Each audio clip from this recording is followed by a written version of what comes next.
being a Jesuit, I did it because I wanted to do something really radical. I was radicalized in my experience of being a student at BC and coming into contact with Jesuits here. But I think as I've gone on, that's been muted, and I live it more day to day like my parents do, even as a Jesuit priest. So sometimes I have opportunities to go down and spend time with people like in Honduras, or go out to MCI Framingham like yesterday. And other times I'm in my office in New York, doing very mundane things. But it's an ethos that I try and keep permeating in me, and I try and hold on to that sense of injustice that I talked about after my first summer at BC, kind of being radicalized. I've had other experience of that, like being down in Honduras making this film for a month and a half last summer.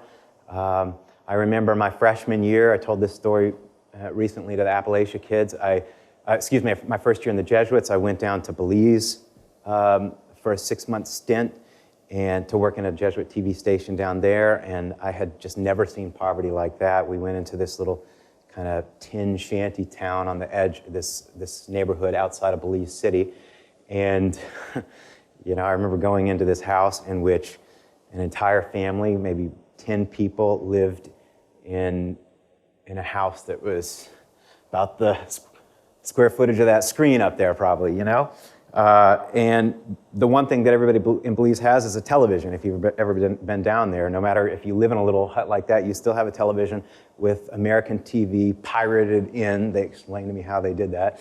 And when I walk in to this house where 10 people are living, this little tin house, what is on that TV but MTV Cribs, which is a show that also is from probably the 80s or 90s. But it's kind of like Lifestyles of the Rich and Famous, where they went around to celebrities, and there was an American singer on there who was showing off her closet, which was larger than that house, and 2,000 pairs of shoes in there, I think it was. So that made me mad as hell to see that. And now I'm back living in New York again in a more moderate kind of Jesuit poverty, right?